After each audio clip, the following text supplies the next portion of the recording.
अस्सलामुअलैकुम, मैं हमारी अली, आप देख रहे हैं मेरा चैनल। ईमान की मां ने ना खुद का और ना ही अपनी बेटी का घर बसने दिया। 11,000 सब्सक्राइबर्स के चले जाने पर रजब भट्ट का रोना पिटना शुरू और इसका इल्ज़ाम भी ईमान पे डाल दिया। ईमान तो अच्छी है पर अपनी माँ के नक्शे कदम पर चल के उसने अपना बसा बसाया घर मुकम्मल तौर पे तबाह कर लिया। क्या सच में ईमान की वालिदा को जो इल्ज़ाम दिए जा रहे हैं, सोशल मीडिया पूरा का पूरा ईमान की वालिदा के ऊपर इल्ज़ामात लगाकर भरा हुआ है? क्या सच में उन्होंने ही अपनी बेटी का घर तोड़ा था, जिस तरह से उन्होंने अपने घर को ख़राब किया और चुपचाप ऑन जो है अपनी माँ और बहन के कहने में आके हर चीज़ सोशल मीडिया की जीनत बना रहा था? इतने बड़े बड़े एलिगेशंस आज की वीडियो में इस पर बात करते हैं। रिक्वेस्ट है चैनल को सब्सक्राइब करें, हमें इसकी ज़रूरत है, और वीडियो को आखिर तक मुलाहिजा ज़रूर फरमाइएगा। सबसे पहले हम बात कर लेते हैं रजब भट्ट आज सुबह से काफ़ी परेशान नज़र आ रहे हैं। तो परेशान लेकिन हंसने का नाटक करें, उनकी हंसी के पीछे वो बड़ी अजीब व गरीब किस्म की चीज़ है, यानी कि 11,000 सब्सक्राइबर्स का बड़ा नुकसान और रोना पिटना। तलाक का नोटिस पॉडकास्ट के बाद रजब जो है वो शदीद ट्रॉलिंग का शिकार है और बनता भी है। आप ये देखें कि बनता भी है। अगर आपने तलाक देनी थी, तलाक का नोटिस पहुंचाना था, तो आपको पॉडकास्ट में आने की ज़रूरत नहीं थी। आप जो है आराम से तलाक लीगली पहुंचा देते, और आपने शादी ख़त्म करनी थी तो ये आपका चलें राइट है। लेकिन पहले किसी को गंदा करना, उसके बाद तलाक भिजवाना, तो इस वक्त सारी की सारी जूतियों, गालियों और नफ़रत का रुख रजब भट्ट ने जो है वो शैतान के को साइड पे कर दिया है। अब वो रमज़ान में उसके ऊपर जो है वो लान तान हो रही है। मिला जुला रद्दअमल है। 11,000 सब्सक्राइबर्स इनके कम हो गए आज सुबह में, तो लोगों ने इन्हें इल्ज़ाम दिया कि वो फैमिली ड्रामा जो है वो पब्लिक करके फेम हासिल करना चाहते हैं। रजब ने जवाब में वीडियो शेयर की और ईमान ने स्टोरी लगाकर सिंपैथी कार्ड खेला। यही इन लोगों के प्राइवेट मैटर जो है वो पब्लिक में आ रहे हैं। ईमान को भी ये बात समझ नहीं आ रही कि उसका भाई और उनकी वालदा उनको यूज़ कर रही हैं, और यूज़ करके देखो उसका घर ख़राब हो गया और उन्होंने अपने आप को बना लिया। खैर रजब भट्ट जो है रोना पिटना उसने जारी रखा हुआ है, और उसका ये जो क्लिप इस वक्त बहुत ज़्यादा सर्कुलेट कर रहा है, जिसमें वो अभी भी इल्ज़ाम जो है वो ईमान पर ही डाल। 3 साल पूरे हो गए हैं, मैं सुबह से देख रहा हूँ 11,000 बंदा अनसब्सक्राइब कर गया। स्टार्ट हुआ प्यार मोहब्बत से, आज 3 साल हो गए हैं। 3 साल की एनिवर्सरी पे 11,000 बंदा अनसब्सक्राइब कर गया। कहते हैं ना, हर कामयाब मर्द के पीछे एक औरत का हाथ होता है। मोस्टली मर्दों की बर्बादी के पीछे भी औरत का ही हाथ होता है। मुझे एक बात समझ नहीं आ रही कि जब आपको आपकी बीवी की वजह से, यानी कि जब आपका उनके साथ निकाह होता है और आपकी ज़िंदगी जो है एकदम से अल्लाह ताला ऊपर ले जाता है, आपको बहुत फेम मिलता है, उस वक्त तो हर जगह पर आपने ईमान का नाम लेकर उसको जो है क्रेडिट नहीं दिया कि वो मेरी ज़िंदगी में आई है तो मेरी ज़िंदगी देखो कहाँ से कहाँ हो गई, एकदम से इतने सब्सक्राइबर्स आ गए, किस तरह से मैं ज़मीन से उठकर आसमान पे पहुँच गया। ठीक है, आपकी मेहनत होगी, लेकिन आपने कभी उसको क्रेडिट नहीं दिया। आप जबकि सिर्फ 11,000 बंदे गए हैं, तो ये आपकी मेंटालिटी शो करता है कि आपकी मेंटालिटी कितनी छोटी होगी। कि अगर मैं हमेशा कहती हूँ ताली 2 हाथों से बजती है, ये बात छोड़ दें आप कि किसी एक का कसूर है तो घर टूटता है, 2 बंदे मिलकर अपना घर तोड़ते हैं। 2 बंदों के अंदर इतना ज़र्फ नहीं होता कि वो अपने बच्चे का सोच सकें। तो खैर ईमान की माँ जो लुबना जबीन साहिबा है, उनका क्या किरदार है इस सारे के सारे मामले पे? उनको बहुत ज़्यादा ट्रॉल किया जा रहा है। कहा जा रहा है कि उन्होंने अपना घर भी बहुत बुरी तरह तबाह किया। अपने बच्चों के बाप के बारे में जो है कभी बात नहीं की, लेकिन ऑन ने एक पॉडकास्ट में एक लाइव में बात की थी कि 2.5 साल की उम्र में जो है हमारे बाप के साथ मेरी माँ की सेपरेशन हो गई थी। उस टाइम ईमान 2.5 साल की थी और हमने बगैर जो है बाप के अपना बचपन गुजारा है। तो मैं नहीं चाहता कि किवान के साथ भी ऐसा हो। आप यही चाहते थे, लोगों ने यह लिखा है। अब रजब के तलाक देने के बाद आपका किरदार जो आपने इतना कंट्रीब्यूट किया है इस गंद में, वो कम नहीं हो जाएगा। लोगों को ये भी समझने की ज़रूरत है। अच्छा, एक लीक्ड वॉइस नोट वायरल हुआ था जिसमें लुबना जबी साहिबा जो है रजब की फैमिली और दोस्तों पर बड़ी तनकीद करती हुई नज़र आ रही थी। फिर उन्होंने जो है लोग कहते हैं इल्ज़ाम है कि ईमान की वालदा ने इस रिश्ते को तबाह करने में 85% जो है या 95% जो है 85 से 95% रोल प्ले किया है।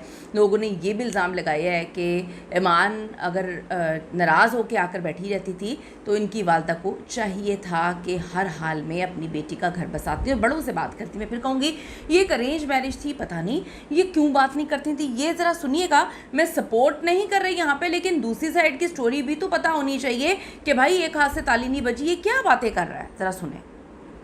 मुझे आंटी का मैसेज आ गया। अस्सलाम वालेकुम जानकी बेटा, कैसे हैं आप?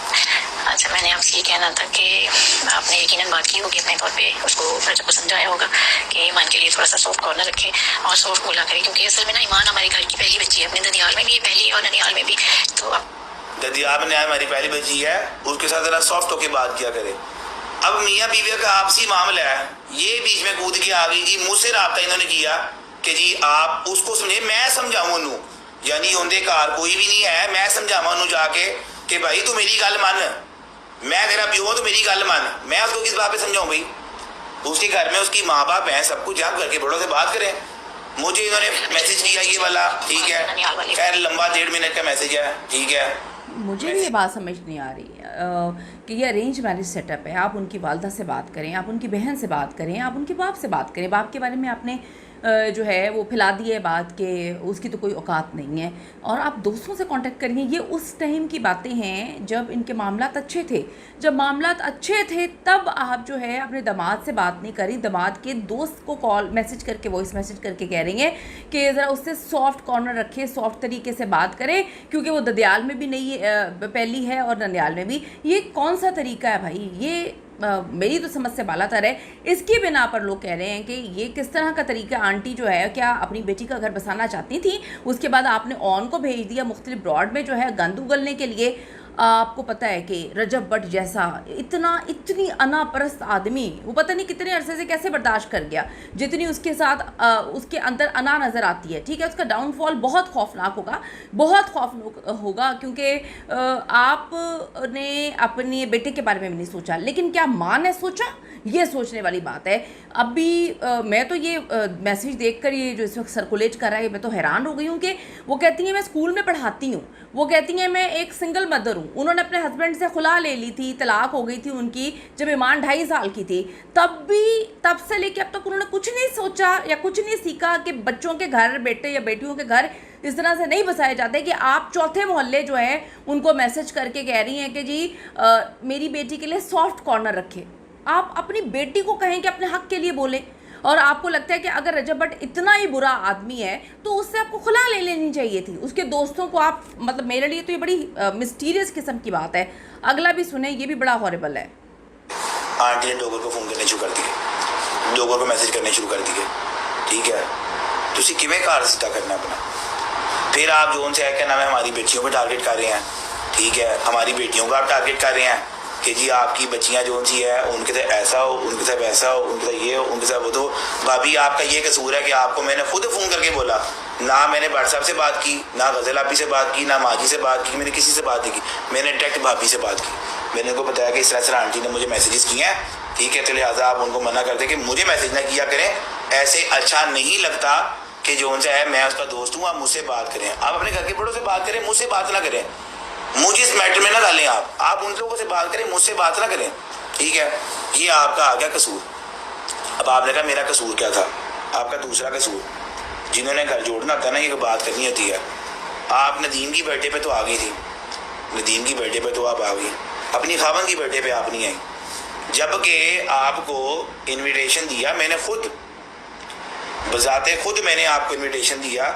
मैंने कहा भाभी, सरप्राइज़ बर्थडे की बात कर रहा है वो कि जी सरप्राइज़ बर्थडे थी और हमने कहा था कि किवान को आप लेकर आएँ, ये उसमें नहीं आई। खैर मैं ये तो बिल्कुल नहीं बात कहूँगी कि रजब भट्ट का कोई कसूर नहीं है। रजब भट्ट आप किसी के साथ एक रिलेशनशिप में आने के बाद चक्कर चला रहे हैं, अफेयर्स चला रहे हैं, आप कहते हैं कि जी मुझे लड़कियों की कमी नहीं है, आप कहते हैं कि जी मेरे तो पैसे का गरूर है, आप कहते हैं कि जी मेरे अंदर तो आकड़ बढ़ी है, आप कहते हैं कि जी मेरे अंदर तो ईगो बहुत है। तो ये बातें ऐसे बंदे के साथ, नार्सिसिस्ट लोग होते हैं ऐसे, जिनके साथ किसी भी औरत का गुजारा मुश्किल होता है। लेकिन यहाँ पर बात फिर होगी, ताली दोनों हाथों से बजती है, क्या ये तरीके सही हैं? अब लोग कहते हैं कि जी इनके दोस्तों का क्या हक बनता है कि वो आकर जो है इस पर बात करें। भाई हक ये बनता है कि रजब की सास यानी कि ईमान की वालिदा ने दोस्तों को मैसेजेस किए हुए हैं, उनको कॉल्स की हुई हैं। जब उनकी बेटी वहाँ पे खुशहाल रह रही थी तब वो छोटी छोटी बात के लिए ये बातें कौन बताता होगा कि जी सॉफ्ट कॉर्नर नहीं रखता? ईमान बताती होगी अपनी माँ को, ईमान अपनी माँ को बताती थी, माँ जो है उसके दोस्तों को कॉल करती थी। तो दोस्त नहीं बताते होंगे रजब भट्ट को कि भाई तुम्हारी सास इस तरह से हरकतें कर रही है, तुम्हारी बीवी जो है वो छोटी छोटी बात अपनी माँ को बताती है, तुम्हारी माँ सास जो है वो पकड़ के हमें कॉलें कर रही है। कितनी अजीब सी बात है, कितनी वियर्ड बात है। इस तरह से रिश्ते कहाँ चलते हैं, ऐसे रिश्ते नहीं चलते हैं। दोनों पार्टीज इस सारे के सारे मामले में बहुत बहुत बहुत कसूरवार हैं। इसमें अगर ईमान को पता चल गया था कि उसकी वालिदा मोहतरमा ये हरकतें कर रही हैं, उसको उनको रोकना चाहिए था। लेकिन मुझे लगता है जो ईमान है वो मेंटली बहुत इमेच्योर किस्म की खातून है, उनको ये समझ ही नहीं आई कि उनका भाई क्या गंद घोल रहा है, या फिर उनको लग रहा था कि रजब भट्ट के साथ उनका मामला नहीं चल सकता क्योंकि वो इस तरह का आदमी है। तो बहुत पहले ये शादी फिर उनको खुद ख़त्म कर देनी चाहिए थी ताकि खुला जो है वो लेती, तलाक ना होती है। अब वो कहती है मेरा कसूर क्या है, तो कसूर की तो अब ये दास्तानें यहाँ से भी निकलेंगी, वहाँ से भी निकलेंगी। इज़्ज़त के साथ अगर ख़त्म करना है तो कर दें। ये फिर बात बोलूँगी, अपने बच्चे के बारे में सोचें। तलाक एक हुई है, एक नोटिस हुआ है, बच्चे के बारे में सोचें। लेकिन यहाँ पर ईमान को, अपनी वालदा को, अपने भाई को साइड पे करना पड़ेगा और रजब को, अपने दोस्तों को, अपनी वालदा को और अपनी बहन को भी साइड पे करना पड़ेगा। कीमती राय दीजिएगा। See you in the next video.